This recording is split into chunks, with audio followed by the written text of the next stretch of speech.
do curso de Letras da Universidade do Estado da Bahia, UNEB, irei ministrar essa aula sobre gênero textual, em específico, notícia. Bom, como todos nós sabemos, né, o mundo está globalizado e com isso recebemos notícias de diversos lugares. Inclusive, né, estamos conectados, a maior parte, né, da população através das redes sociais e temos contato constante com diversas notícias, seja na internet, seja assistindo a televisão, seja ouvindo uma rádio, seja através do jornal, de revista. Enfim, temos contato a todo momento com diversas notícias. E com isso iremos agora, né, destrinchar esse gênero textual, a sua composição, a sua formação e dar início, né, à nossa aula. Deixa eu passar aqui. Bom, notícia. É um gênero textual jornalístico e principalmente não literário, justamente porque ela tem esse caráter, né, verídico, que está presente em nosso dia a dia, sendo encontrada principalmente nos meios de comunicação. Trata-se, portanto, de um texto informativo sobre um tema atual ou algum acontecimento real, vinculada pelos principais meios de comunicação, jornais, revistas, meios televisivos, rádio, internet, entre outros. A estrutura. Vamos agora entender um pouco mais sobre a formação, né? Como se faz uma notícia. A estrutura da notícia, ela é denominada pirâmide invertida. Por que pirâmide invertida? Porque logo no primeiro parágrafo, ela traz com clareza e objetividade os fatos, o acontecimento, justamente, né, para trazer essa informação de forma evidente e clara e também para despertar a atenção do leitor. A estrutura da notícia é denominada pirâmide invertida, pois caracteriza-se por apresentar logo no primeiro parágrafo a principal e mais relevante informação.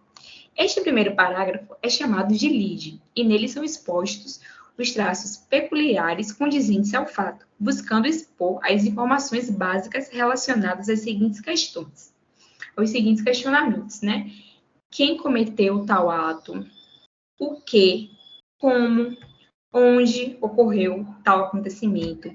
Quando e por quê? Essas são as principais perguntas, os principais questionamentos que precisam vir logo de início da notícia, né? No primeiro parágrafo. Essas questões, essas perguntas precisam ser respondidas. Dando continuidade aos elementos, né, constituintes do texto, a essa estrutura.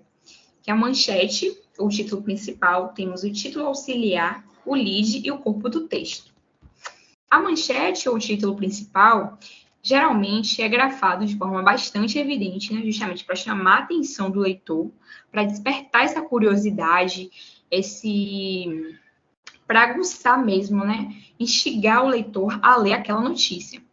O título auxiliar, que serve como um complemento do principal, com o acréscimo de algumas informações, a fim de torná-lo ainda mais chamativo ao leitor, e a lead, que corresponde ao primeiro parágrafo, como eu havia dito.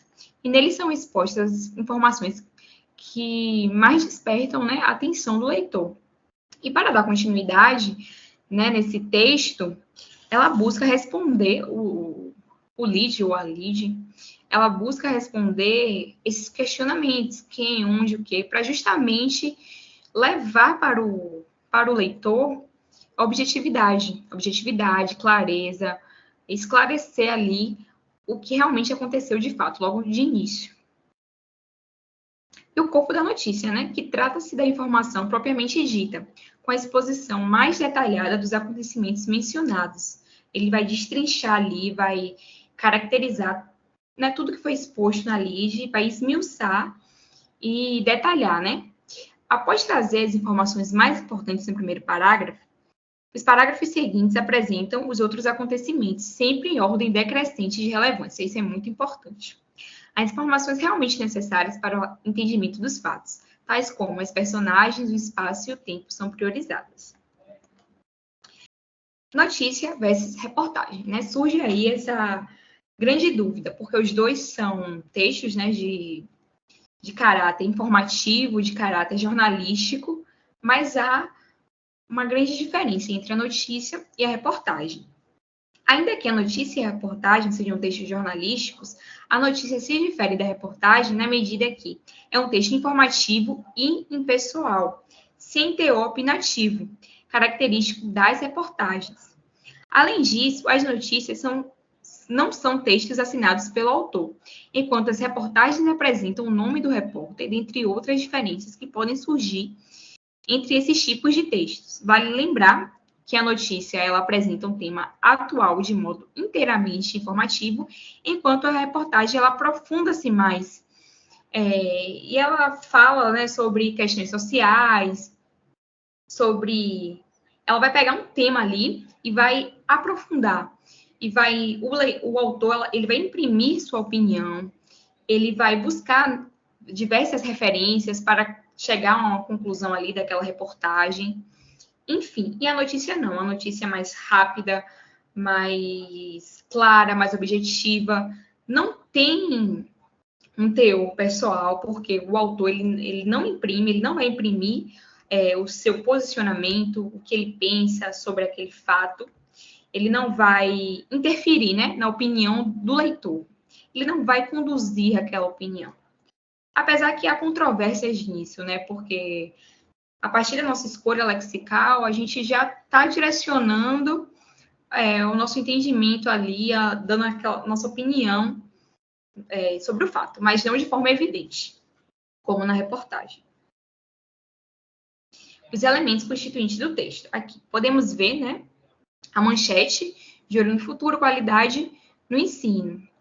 O título auxiliar, logo abaixo, porque eu estou sem óculos, não estou conseguindo enxergar muito bem, mas eu vou apontar aqui com o mouse.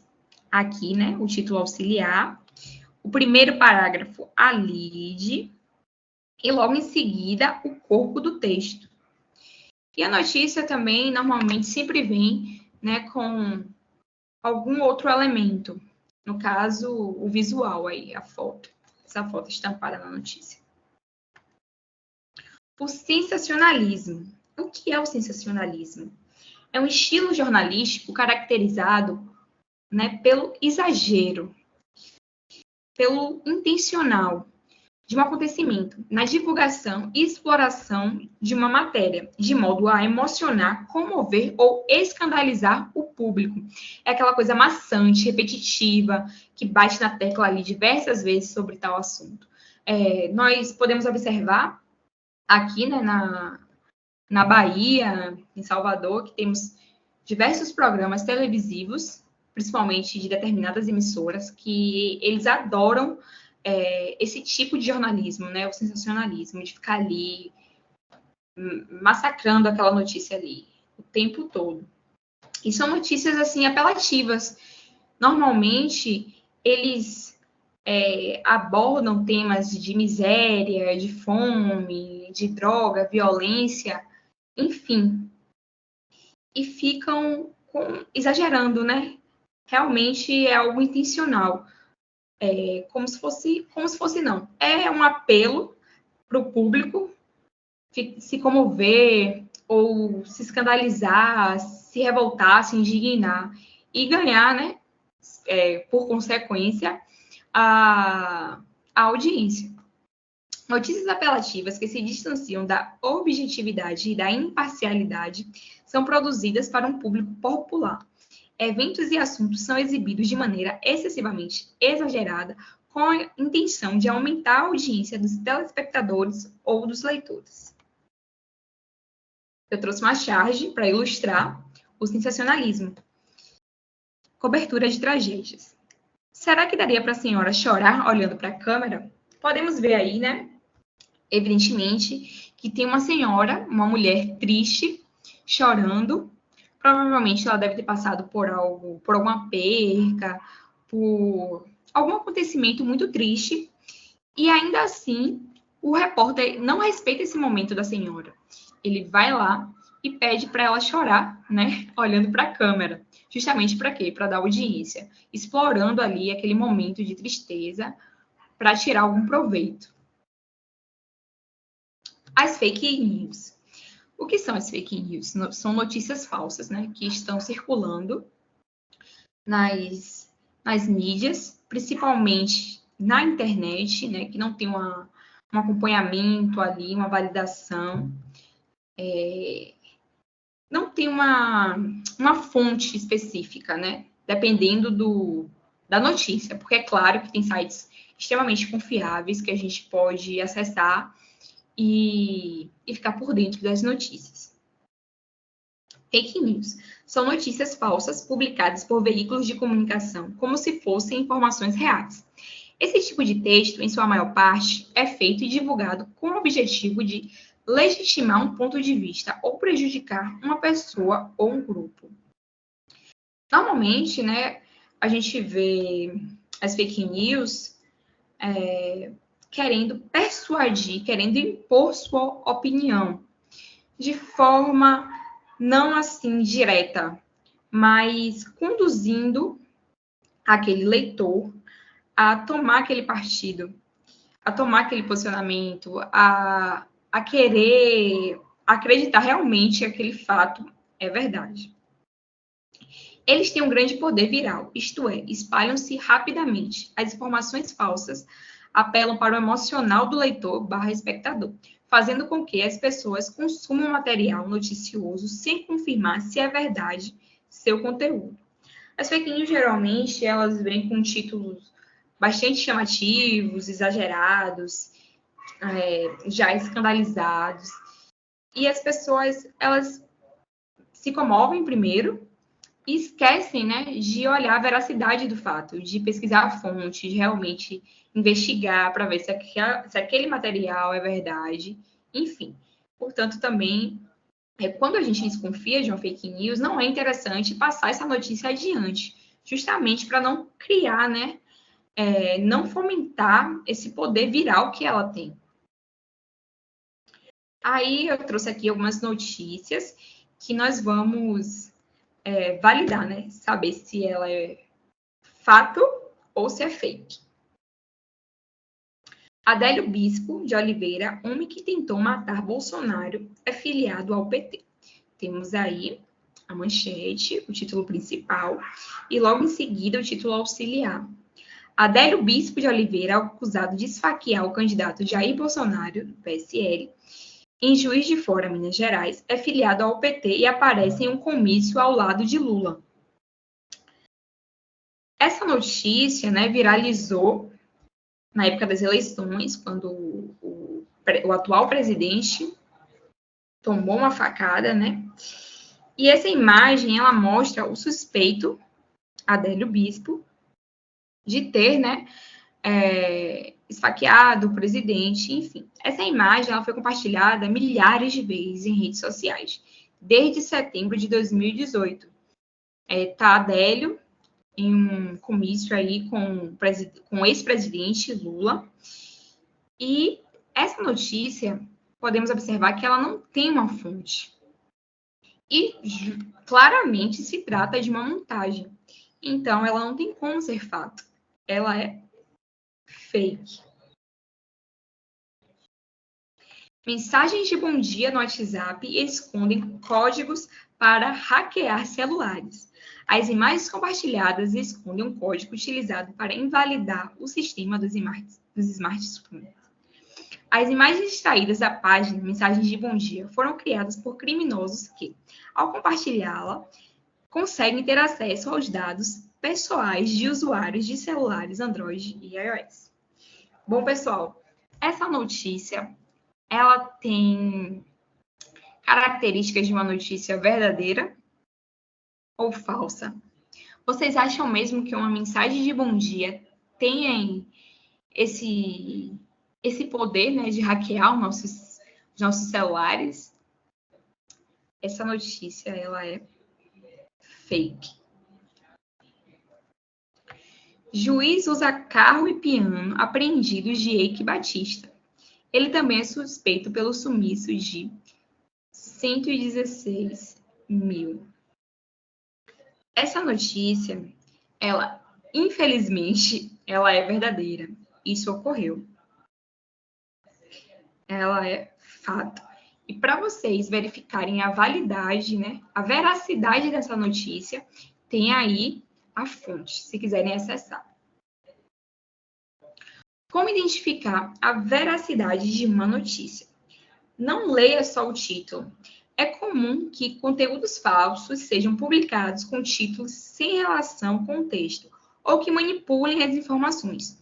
Duas linhas dificilmente dão conta de todo o texto, de todo o contexto de uma notícia. Ler uma publicação do início ao fim antes de compartilhá-la diminui as chances de espalhar um boato. Outra coisa também muito importante: desconfie de textos alarmistas, textos extravagantes que querem chamar atenção a qualquer custo, que se utilizam de palavras tendenciosas, maliciosas. Desconfie. Manchetes e textos muito alarmistas podem até despertar sua curiosidade, mas o objetivo costuma ser apenas conseguir cliques. Aqui entra o quê? O bom senso. Se uma notícia parecer à primeira vista inacreditável, talvez seja justamente porque ela não seja verídica, né? Então, nós temos que aprender a investigar, a pesquisar, antes de tomar partido sobre determinada notícia, antes de espalhá-la. Dando continuidade, né? Cadê? Que já estou aqui meio ceguinha. Confira a data da publicação. Textos antigos costumam voltar a circular pelas redes quando algum assunto vira notícia. Fique atento à data de publicação. Mesmo que um dia a informação compartilhada tenha sido verdadeira, com o passar do tempo, ela pode se tornar falsa ou provocar confusão. Em 2012, um link de uma reportagem sobre o cancelamento do Enem foi difundido às vésperas da prova. Imagine o burburinho que não causou, provocando pânico nos candidatos. Só que a notícia era de 2009, quando o Enem foi adiado para todos os inscritos após a descoberta do furto das provas. O caso foi parar na delegacia, na Polícia Federal, e o Ministério da Educação, MEC, convocou uma coletiva para desmentir o cancelamento. É importante também ter muito cuidado com vídeos, fotos e áudios. Onde é que não está passando? Bom, galerinha, agora é a vez de vocês.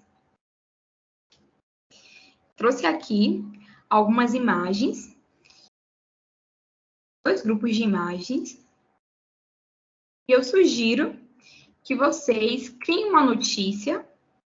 Nesse caso, não vai ser uma notícia verdadeira, né? Porque vocês que irão criar.